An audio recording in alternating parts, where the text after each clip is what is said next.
Hello and welcome to another Zach Carnage deck profile, and today we are going to be looking at my Noble Knights deck profile. Yes, I did give in to the hype.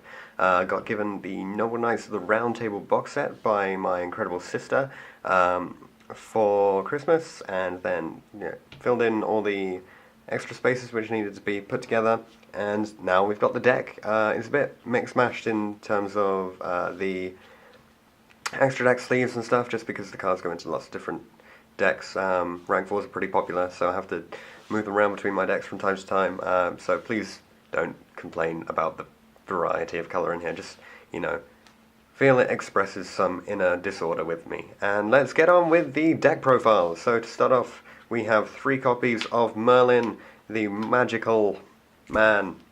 Well, no, he's just called Merlin.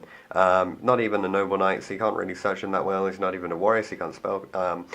Sorry, he's a spellcaster, so you can't search him with Rota. But, doesn't matter, this card is an instant Noble Knight of your choosing, so it's totally worth it. Plus, people should actually fear the ability to exile someone within their turn, because you can do that now. So, quite often it's okay to just leave 2 cards on board, and then Merlin in the grave, because that's quite a potent threat. Then, obviously, people are going to say this has to be in the deck. Triple Noble Knight Medrot. Medrot.deck, everything like that. Yes, this is the card which makes the deck work. You have to play 3 of it. There's really no choice about it. The main plays that this deck makes will go into Sacred Noble Knight of King Artorigus, or just like normal King Artorigus. So you have to play the double Medrot. Even for the OTK you need him, so he's the main card in the deck. Then we play 3 copies of Noble Knight Boars, probably the second best card in the deck, just for the ability to search out whatever you want, fill up your grave with extra arms. It's just in general, it's a good card. And we play 2 Gawain, because this is what enables your OTK potential, so I feel like you need to play 2 of them, plus it's really good if you get into a tight spot and you want to build a decent rank 4. 2 Honest, because now we have 2 on the ban list. Please don't complain about rarity problems, platinum, common, who cares? Nobody actually, they're all just cards in the end. But Honest, everyone knows what it does. Basically direct attack. 2 Gwenwyffer. Some people have dropped this down to 1. I think 2 is pretty key because it's one of the better Noble Arms equips that you can use. 1 Lady of the Lake for the fun play of making Ignoble Knight of High Launzelin with any of your 5s. Then we play Bedwyr, Gwalchavad, Black Launzelin, and Dristan.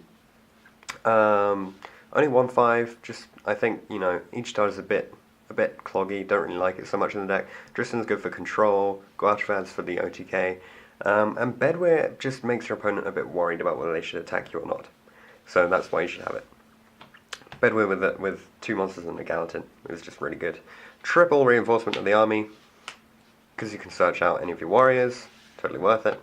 Double Mystical Space Typhoon, because back row can be a real problem, so we've got to get rid of it somehow. 1 Foolish, 1 Snatch Steal, 1 Last Chapter. These are the one-ofs, apart from Noble Arms. Just get stuff to the grave, like Lady, if you want to build up your Synchro play. Snatch Steal is, it's just a card. Booj Incarnation, but less good, is basically what Last Chapter is. But I don't think they could have made it any better without making it too overpowered. Then we play 2 of the best Noble Arms, which is Destiny. 2 of the second best Noble Arms, which is Excalibur. Really good, but you don't want to see it in your first hand. You want to be searching out Excalibur, I think. 2 Gallatin, because putting your monster up 1,000 is really key if your opponent can't get past it. Really key in the meta. 1 Caliburn, because it's only a 500, but the life point gain is pretty essential. And only 1 Arfudateur, because I really don't use this card very often. But when I do, it's quite impressive what it's capable of doing. So that is it for the spell lineup. And for the traps, we play 2 Solemn Scolding and 1 Solemn Warning. Being able to play Solemn Scolding in this deck is absolutely awesome. You just search out your Caliber and keep pumping up your life points, and then 3,000 for each of these. Plus this is a perfect 8k. That's why I don't play the third Scalding, because I have to be going plus if I want to play all of them. This I only have to go plus once, and then I'm actually able to play them all. So I think it's worth it just having the 3. And for the last 2 cards in the deck, we play 1 Torrential Tribute and 1 Compulsory Evacuation Device. No Bottomless in here. I feel like these 2 are more important just because I can use this on my turn, and this is anytime, so Compulsory is really key in that it can happen at any time. Plus, Torrential gets rid of entire fields no matter when the summoning happens, so that's why I play that over Bottomless.